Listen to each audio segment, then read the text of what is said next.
Hello everybody, thank you for being at the conference. We appreciate you all being here. Just as a quick reminder before I pass it off to our presenters, please remember to fill out your evaluations before you leave today. It's all one, so once you leave the day, just drop it off. I think there'll be a basket or something, I'm not sure, but make sure you drop it off. Your opinions and feedback is very helpful to us, so please let us know what we can do to improve next year and such. So with that, I will pass it along to presenters, Jessica and Amanda. Thank you. So welcome everybody to our presentation called If You Build It and They Still Don't Come, Using Grit to Develop Successful Faculty Collaborations. My name is Jessica Keebler. I am the Library Director at the White Plains campus for Berkeley College. And I also teach information literacy, and I'm here with my colleague Amanda. My name is Amanda Picard. I am the Director of Research and Instructional Services for all of the Berkeley College libraries. And we didn't really go into in our presentation too much about Berkeley, but we have 7 physical campuses. A little later. When we give a little context. Yeah, sorry. All right, so before we get to that, this was already defined a little bit today in Eamon's presentation, but Angela Duckworth defined grit as passion and perseverance for very long-term goals, sticking with your future day in and day out, not just for a week, for a month, but for years.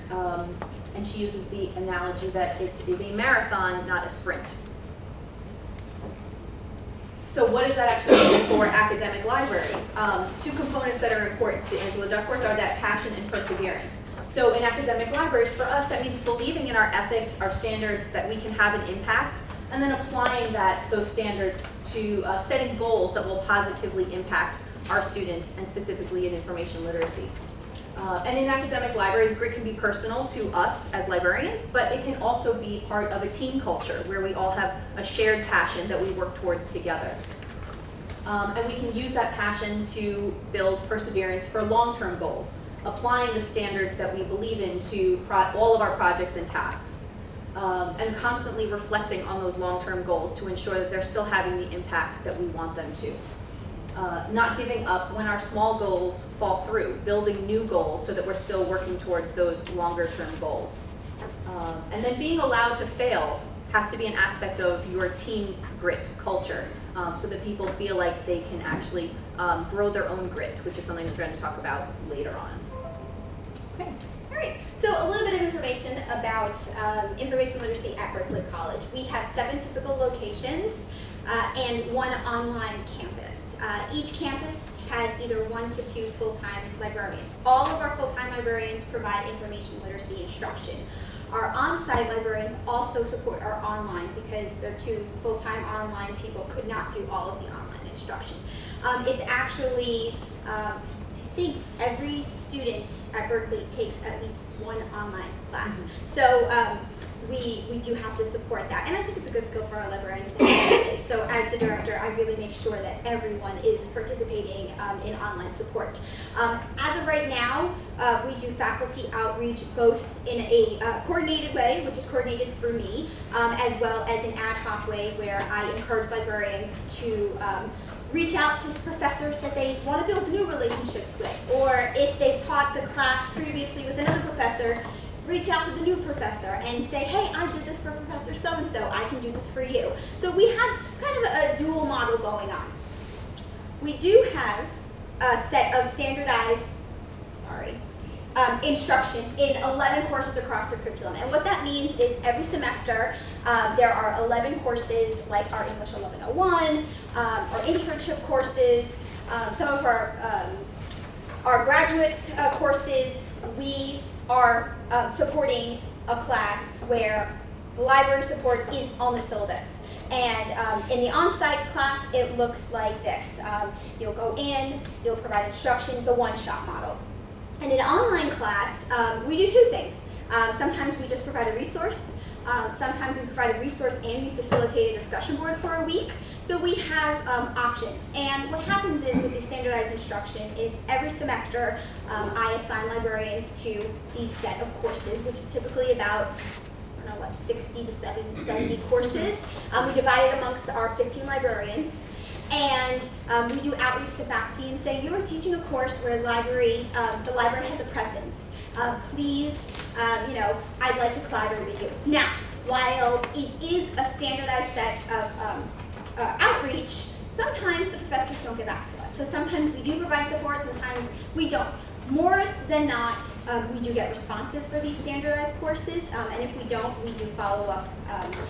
And I'll talk about another example a little bit later on about what happens with some of this standardized instruction and some of the issues that we have. So that's how we're doing it right now. We're typically the one-shot model, and I think grit is so important when you have this one-shot model and you don't have that 100% buy-in, because you have to continuously reach out and work with new faculty to get additional buy-in. And then I kind of already talked about that, so that's fine. So like I said, the majority of it is one shot. We have a few opportunities where we are truly embedded. So our honors program, we work with our students from start to finish in the honors program, so we're with them for a whole year. Jessica and I both support our honors students. We start with them at the beginning where they're first learning about how to do research and pick a topic, all the way up to the end. They're just about the point where they're revising their drafts right now. So we've been with them through that whole process. So that's a great example of how the library is really embedded. Another example is we are in another course, our project-based internship, which is an online course. We're embedded in that class for 2 weeks. So those are our special cases, but typically it's the one shot. Another piece of our information literacy puzzle at Berkeley College is that in 2014, the college recognized information literacy as a college learning objective. And we thought, this is great. That means we're going to collaborate, information literacy is going to get authentically integrated, and it's going to get on the syllabus. This is amazing. It did not shake out that way. No, not yet. But it is one of the driving forces that has helped us develop our own grit, because we have a platform now. We are able to go to deans and chairs and faculty and say, the college values information literacy. Let's collaborate and make this happen. So we're getting there in small pockets, but it's not the end-all be-all like we thought it was going to be. So that's kind of a lot of the examples that we're going to share later is about why we had to grow our own grit in order to have that successful faculty collaboration. All right, so one example of something that we built and used our grit to build a successful faculty collaboration was something that Amanda mentioned, the project-based internship. So our students are required to do an internship before they complete their program, but not all of them are able to do one on site. So they've created this online course that allows students to do research on a company and come up with a finished answer to a problem that company is seeing in their company. So students select a company and complete this research project for the term. So clearly this was a great opportunity for the library to assist. They have this semester-long project, and it requires company, industry, research, and all that.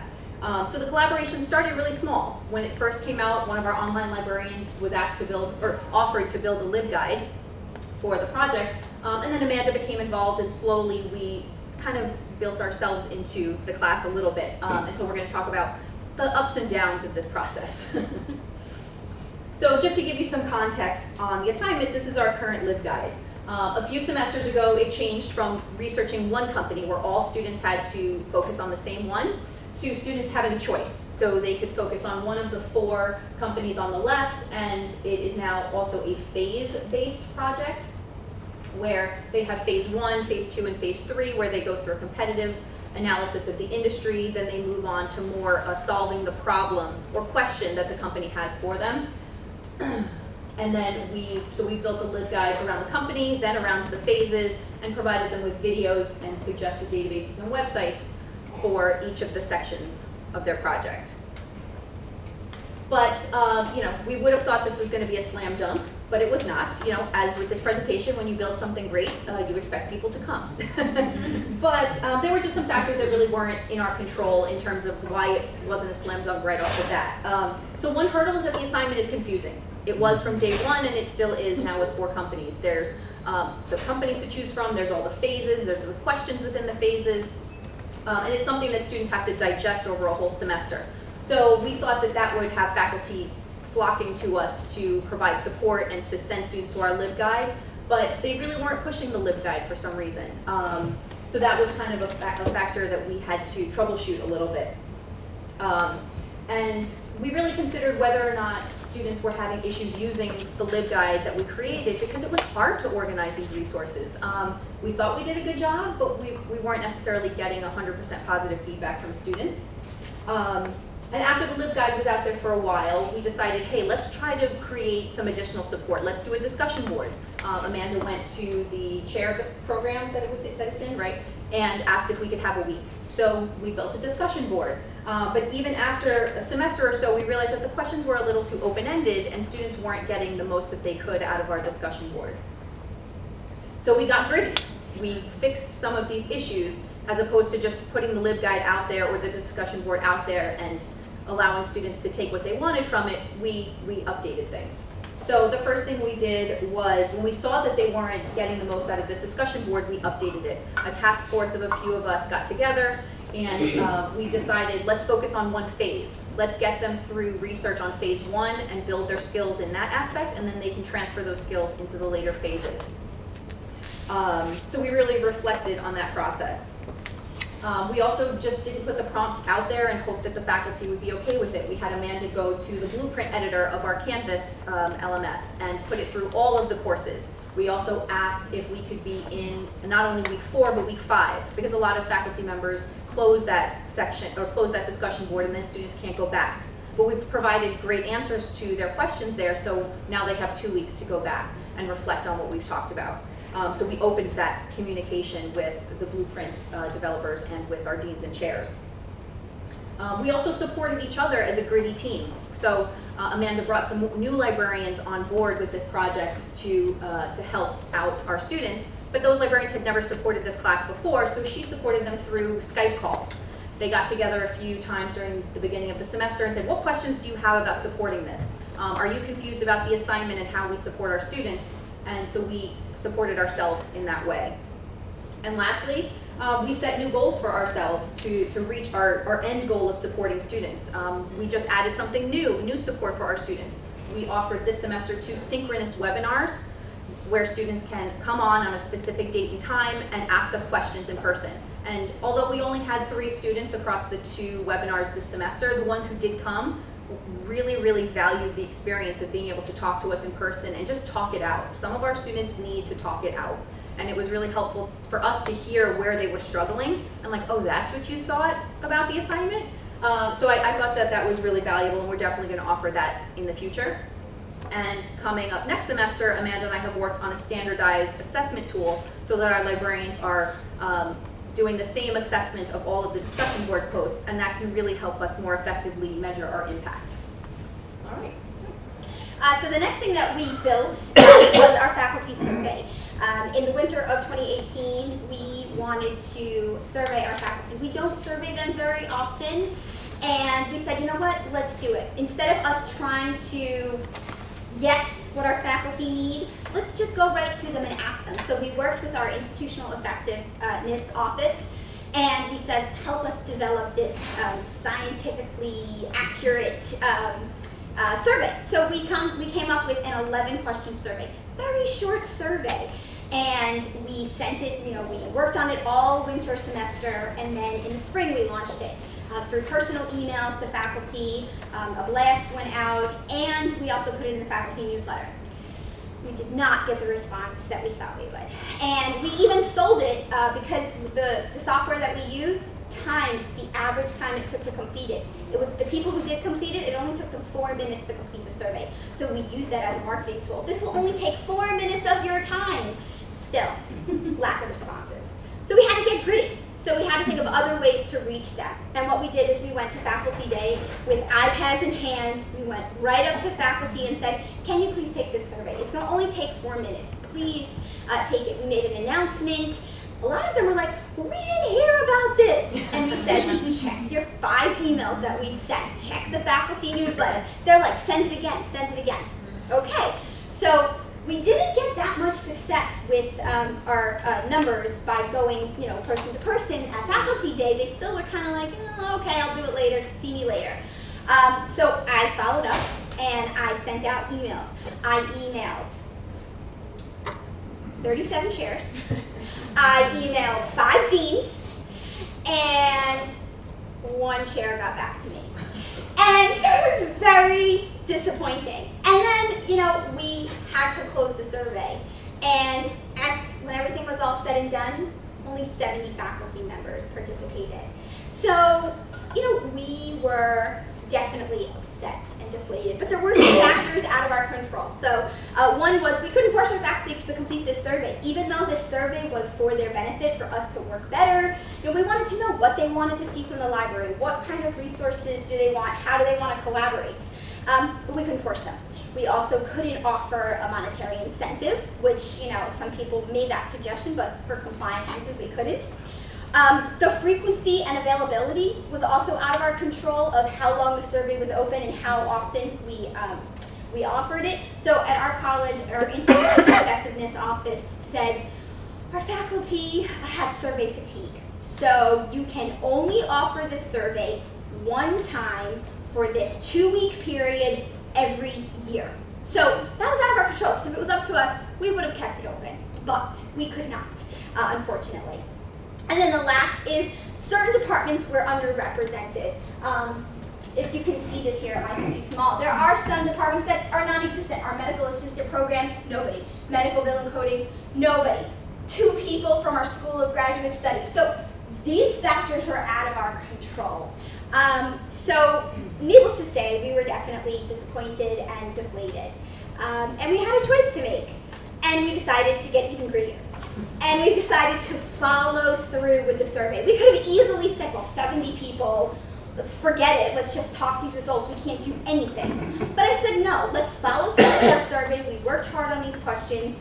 Let's look at the data, analyze it, look at it with a different lens. How can we still make this information useful? What can we get from it?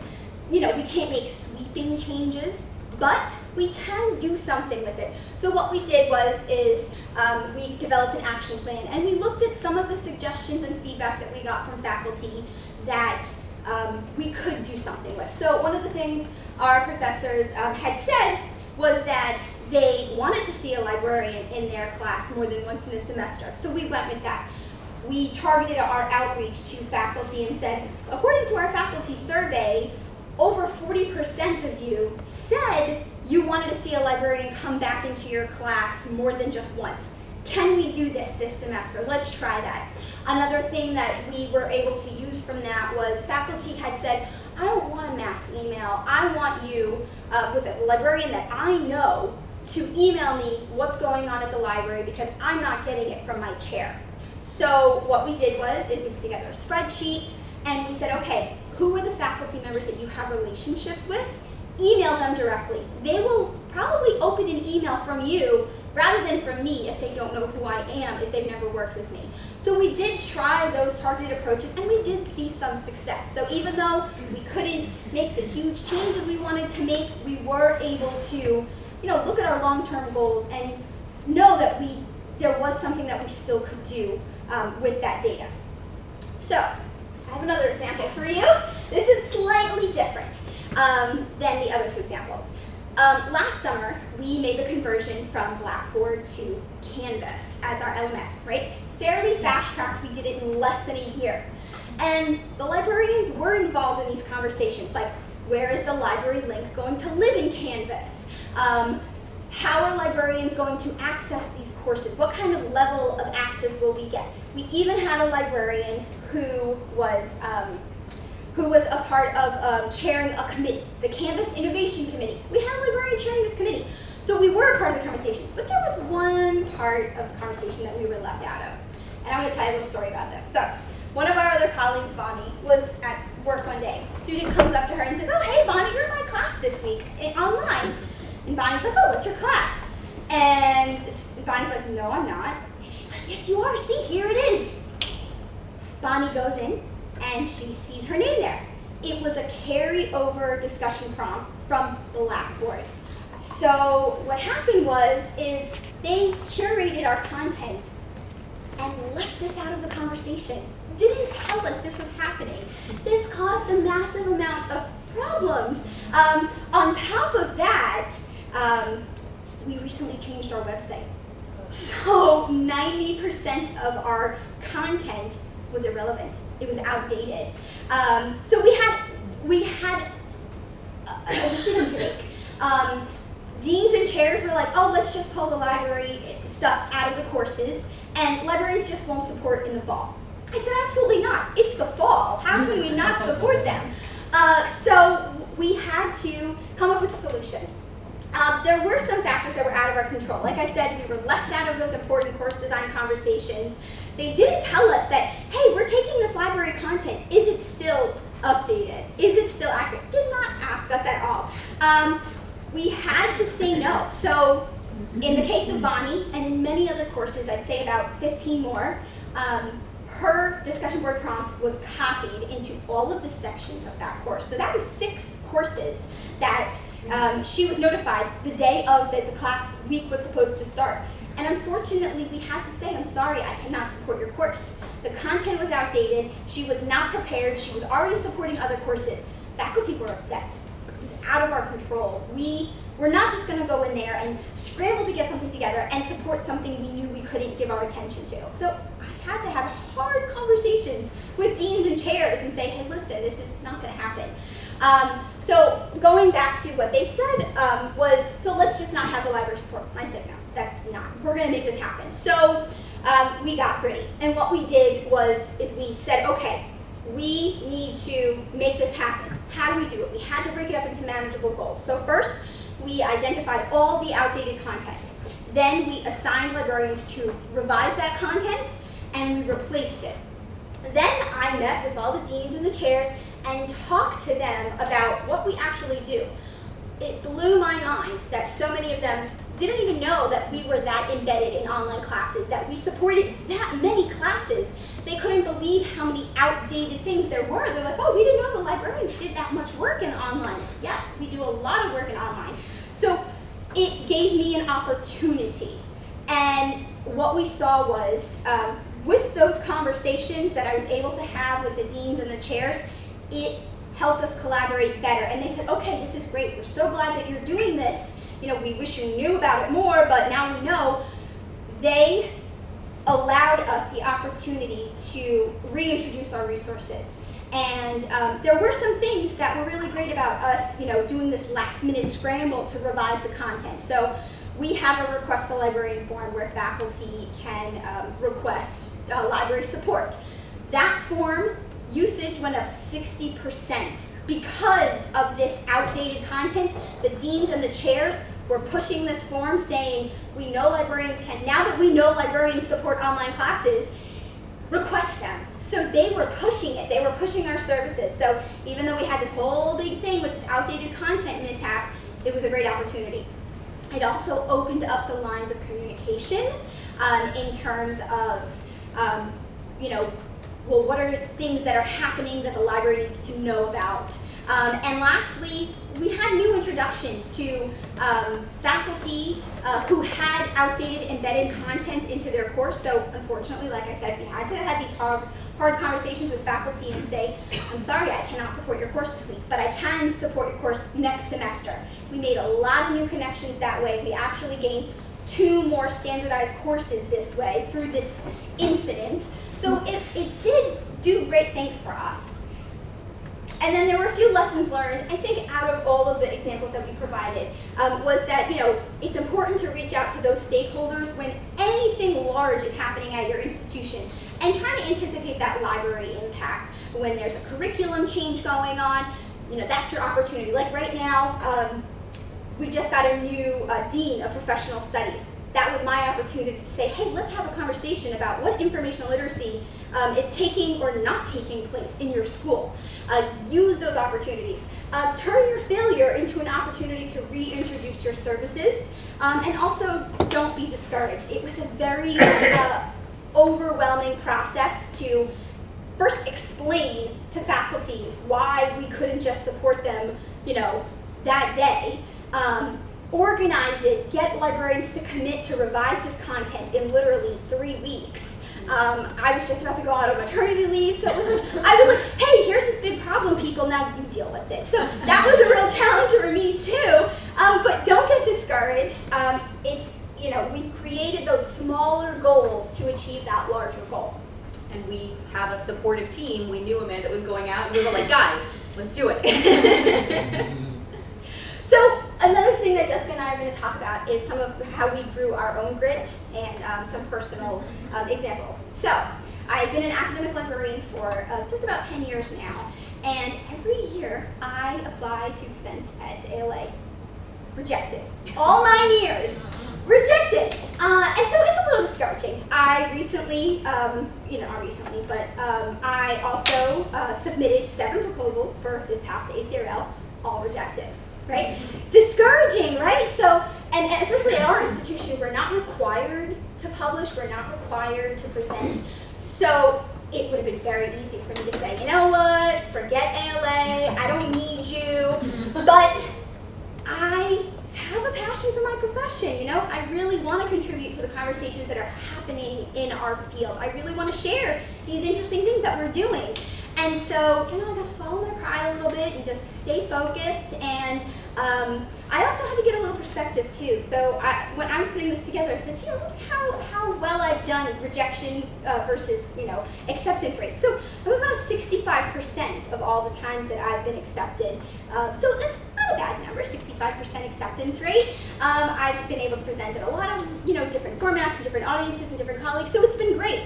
But I really had to kind of grow my own grit and say, this is worth my time investing. I really do care about my community. So just to keep that in mind that, rejection is hard, but if you're passionate about something, it will be one of the driving forces to help you kind of keep on pushing through. So for my personal grit example, I'm going to talk about improving my instruction and presentation. So when I started at Berkeley, and when I started in my library career, I had my MLS and I had my undergrad in elementary education. So I understood pedagogy, I understood how to create a great lesson plan and all that, but the puzzle pieces kind of weren't coming together the way I wanted it to in terms of execution and classroom management and presenting and all that. So I grew myself some grit, and I figured out, I need to reflect on what I want to improve in order to actually strategically do better. So I started an instruction journal. So after every class, I would come back afterwards and think about what went well, what could I improve on, and then before the next session I was teaching, I would review that content, review what I wanted to improve on, and make sure that I was applying those changes to my next sessions. So, for example, in this one, I noticed in this class that I was talking too fast, the timing of my instruction wasn't right when no students weren't participating. Like Eamon said, I was not comfortable with silence, and I would just plow through that silence and keep going, but that wasn't really productive for my students. And I needed to prepare more questions and learn how to ad-lib better, things like that. So I grew my own grit, as Angela Duckworth says. I knew I had my passion. I was interested, I had my purpose, which was helping students. I love seeing them connect with the research skills and with information literacy and applying it to their own lives. So I had my interest and my passion, and I needed to practice, but with a focus. It wasn't just constantly going into classes over and over again and just doing it more, not that 10,000 hours concept. It was really practicing with a focus, so looking at what I was doing. And lastly, I had hope, like Amanda said. I was seeing failure as part of the process, and growing from those failures. And still, not every class was a slam dunk, still not is, but I keep going. And I ask for help. As our director of research and instruction, I have Amanda look at my lesson plans if I don't feel confident. I ask her for ways to improve. I've done our Feedback 360 program where a librarian comes in and observes me and gives me commentary. So I have to be open to that critique, not only from myself, but from others. And I'm open to that. I'm okay with that. And so I've gotten better. I feel more confident. I've improved my skills, and I know I can improve more. So I'm still continuing to grow my own grit. It's a continuous process of using those strategies. Okay, so to wrap up, we're just going to talk about some grit principles or strategies, really, that we can all use to implement this grit in academic libraries and in information literacy. So identify and define your passion. So what are you looking for? What are you looking to accomplish, and why? Not just as an individual librarian, but as a team. Our team really has a shared passion, and we know what our goals are as a department and as a group of librarians together, and that really helps us define where we're going and what our goals are. Angela Duckworth uses a compass analogy in the book, which I really liked.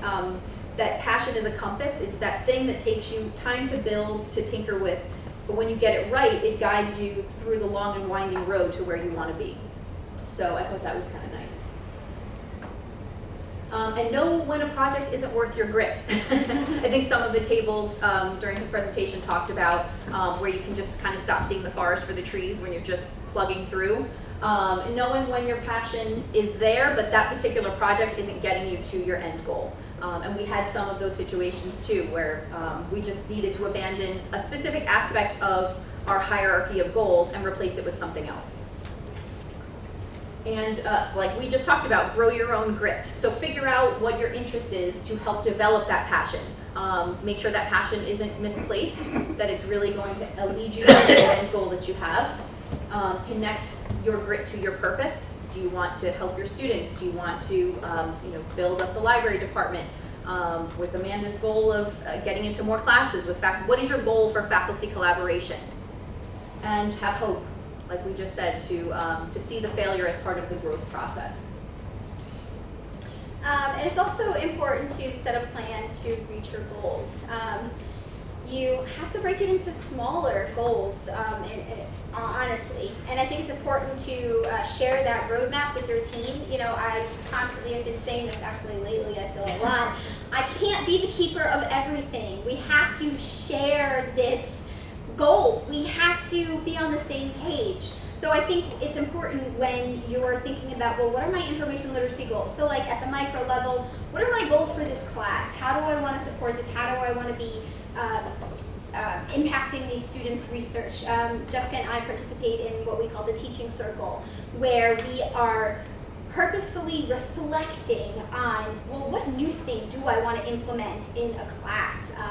Our librarians are always on the go, always supporting classes, and they don't necessarily get to do that with their classes. So I've developed this teaching circle where people can volunteer to participate in. And at that micro level, they say, okay, I am going to dedicate myself to implement something new in a class. And it may be one class in your entire semester of support, but that was your goal. You broke it into smaller steps and you met it. On the larger level, we're doing that as well, where I constantly am saying, well, where do you want our instruction program to be in a year? What do you want to accomplish in 6 months from now? What do you want to accomplish in 3 months from now? It's important to have these reflective conversations instead of just kind of going in circles, or just do like same old, okay, we're just going to get into as many classes as we can because that's how we're going to show how we support our students. Let's be more thoughtful about it. Let's really set a plan and try and reach that goal. Another thing is you have to cultivate your grit. Create a grit culture. Don't force it down people's throat. I know we had, in one of our groups, we had talked about you can't force someone to be gritty, but you can grow your own grit, and I think it is contagious. There's actually an example in the book where they talked about a football team, I think. And the football team, it's like we're all about grit. It is our culture. We, everyone's supportive, and we have the same goals. We have the same shared norms. I think the example was when someone starts out new on this football team. I think it was the Seahawks. I'm not a football person, but I think the example was, I'm sort of a Seahawk. And then as they participate and really feel like they're a part of the team, the player says, I am a Seahawk. This is what I believe.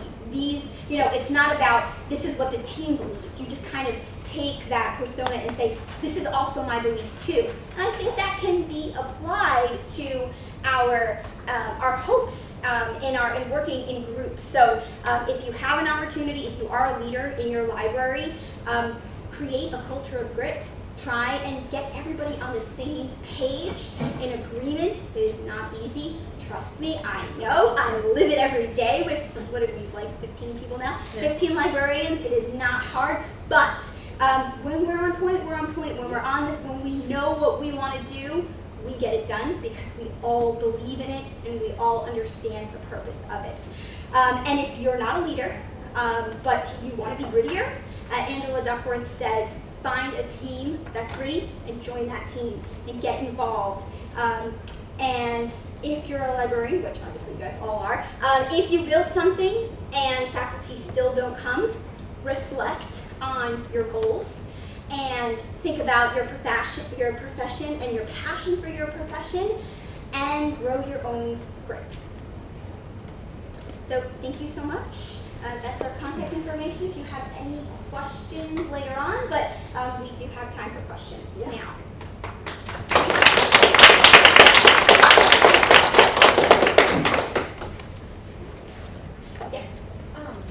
I was wondering how you inserted yourself specifically into the honors program. I feel like at my institution, Fairfield, there's this conception that the honors students already know everything that you have to tell them, and the faculty too feel like they're just special. They're special. So I was wondering how you've kind of made that partnership work. Okay, so our faculty had that same perception, and not just about the librarian, but about the students as well. And they said, okay, these are honor students, and we're just going to have them do their research paper, which is like a 25-page paper, in one semester. And it didn't work. It was epic fail. They were underprepared for it, and they said, maybe we got to get the library involved. And then we kind of inserted ourselves and said, well, here's the opportunity. And what was really great is that we did have a relationship with the director, so he kind of basically really let us embed ourselves in it. And it's not just us, it's also our academic support center too. So between the faculty, the academic support center, and the library, we developed a curriculum where we do a combination of things. So faculty have their place, the library is embedded every semester, so is the academic support center. So it really did start out as they had a lot of assumptions about the skills that they had. So it didn't happen overnight. And it's still a struggle. I mean, it's still a struggle. Even to where the collaboration level is now, we still struggle. Thank you. Sure. Yeah. Okay, so you mentioned rejection. Okay. You mentioned needing to accept it, but how do you accept it? Like, what do you actually do? What are some strategies that you use to actually accept that rejection? It's a good question.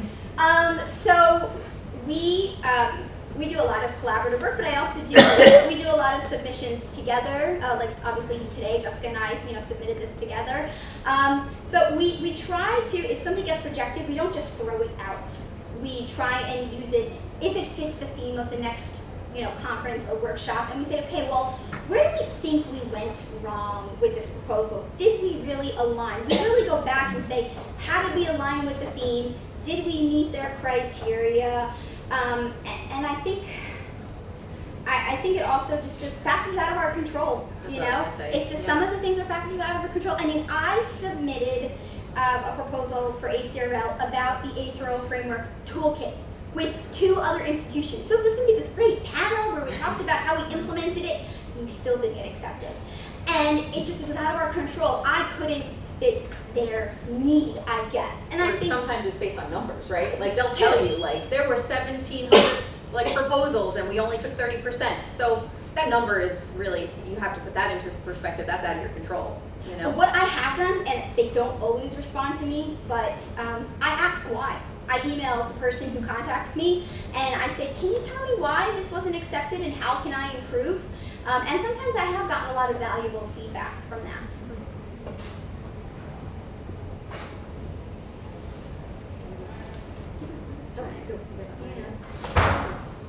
Any other questions? Anything that sparked your interest, you agreed, disagreed with?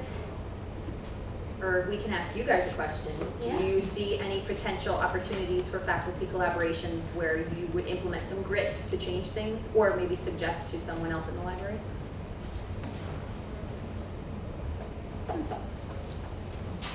Yeah. I know one of the things that we have been trying to do is work on getting a lot of people in classrooms.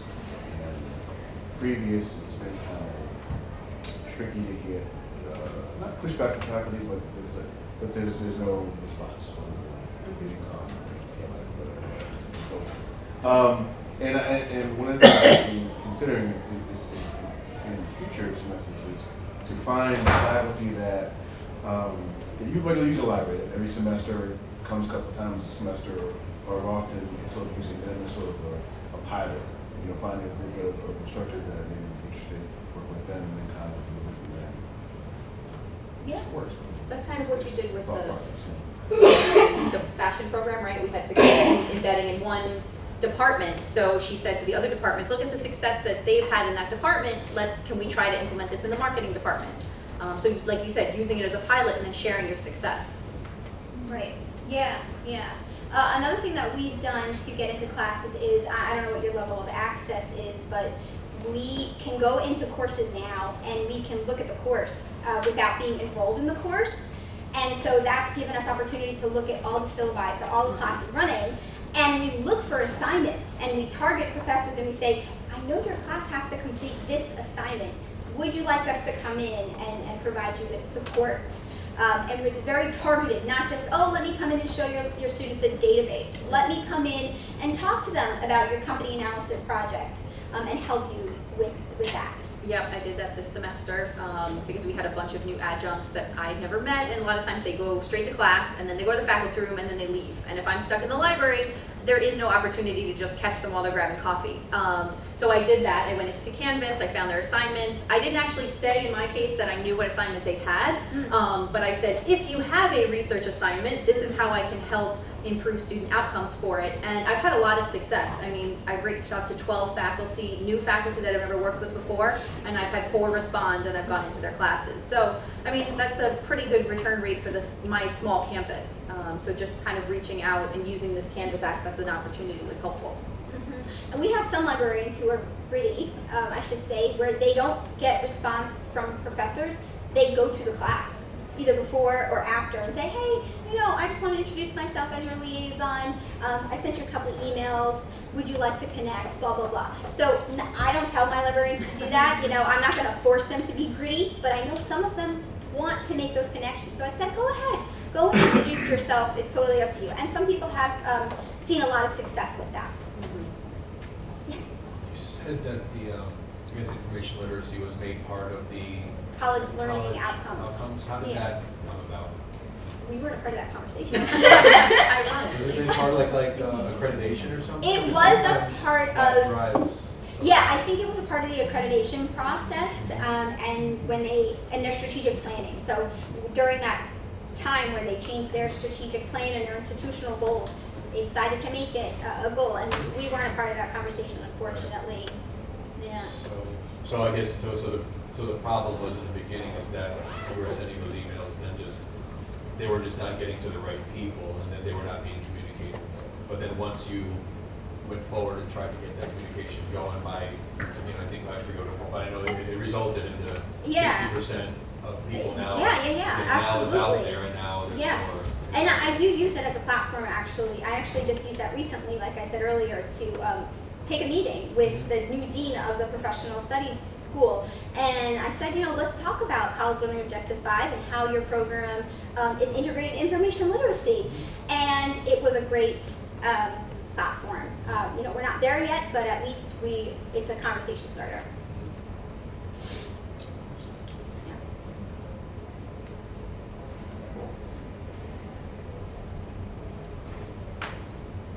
Going back to that, I don't know, I don't necessarily have to go back to that slide, but there was that one slide where you had the breakdown of which departments responded. Yeah. Are the ones that are, the others about it, there were some that did respond, and some greater than others. Yeah. It seemed to be centered around the humanities, but there also were some people who also responded, but then again, some didn't. So my question is, for example, I can't remember which one it was, but I think there was at least a couple that was, I think it was business, and I think you mentioned MBA. Yeah, RBA. Is that department, is that course or program part of a department in which other people did not respond? And if so, would that be a place to kind of say, hey, no, in your department, like for example? I did. Yeah, So I actually did that. They responded to the survey. I had a relationship with a few chairs, and I said, your department is kind of underrepresented. This survey is closing. Mm-hmm. Could you? And they did, but it didn't really. Yeah. That was that one chair that responded to me. And so that was, unfortunate. And I actually did use that too as a conversation starter after the survey closed. I also had a relationship with the interim dean of the School of Graduate Studies, and I said to her, only 2 of your faculty responded to the survey. I can't help them if I don't know what they need. Right. So because of that, she actually kind of shamed them and said, hey guys, we didn't respond here. We're talking to Amanda. And we did have a conversation. Yeah. And their assumption was, well, my students, they're graduate students, they don't need information literacy. Unfortunately, they do. But, it did open the lines of communication a little more. Great. Yeah. So that was another thing. Even though we couldn't make sweeping changes, we were able to kind of look at what didn't happen in the survey and kind of use it as a talking point too. Great. Yeah. Good. I know that I struggle with sort of reaching out to faculty. I'm an introvert, even though I sort of express myself as an extrovert. And I'm also new in my position. I've only been an academic librarian for less than 6 months. And so I'm tasked with a really large department, business school. Oh, yeah. And those people are very gregarious and communicative and chatty, and it's hard to sort of figure out how do you suggest, as someone who's new to a department or new to a campus, making those connections, going and having those difficult conversations with, say, a chair or an interim dean or whomever, and fighting for and advocating for the library to that department when they might have a misconception that their students know stuff already. I'd be interested in how both of you would attack that. I mean, I would say I'm in the same boat as you. I'm absolutely an introvert, but I can express myself in a way that I am an extrovert that way. So, I mean, I guess in my situation, I didn't start out that way where I am. I actually started out a little smaller, and Amanda was here first, so she had already built up a lot of these relationships, and I really just had to let people come to me first. I had to start small and get more confident, but now I really rely on the positive impact that I know our department can have, and I go off of those facts. Like, I can have Amanda give me statistics and go off of those statistics, look at the amazing outcomes that we've had. These are the great things that I can do. These are great things students have said. And I let the program speak for itself instead of it being about me, it's about what the library can do for the students. Because I kind of feel the same way, like I don't like talking about myself and making myself the center of attention.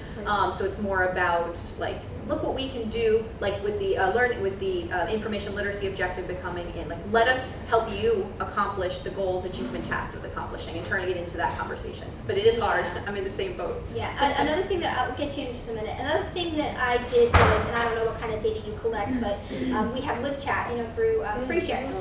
I went through all of last semester's live chat and looked for most chatted assignments. And I was able to use that and say, hey, your students struggled the most with this assignment. Would you like to have a librarian come in?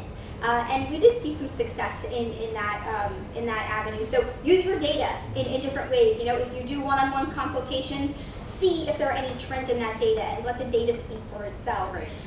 We're just starting to do that a little more now that we're more uniform in the way we collect our data. So we can do that. So it's really been a great talking point for us. Yes.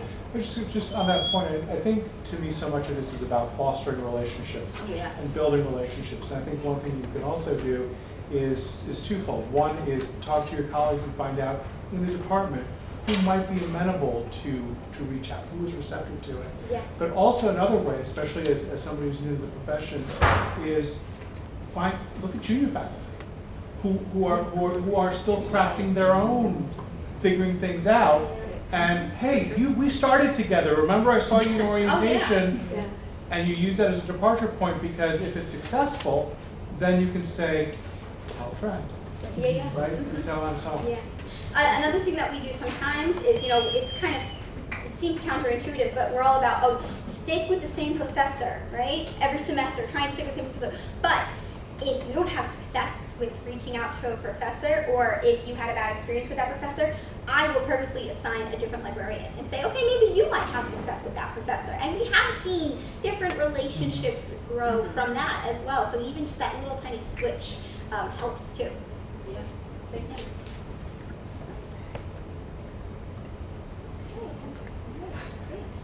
Well, thank you so much.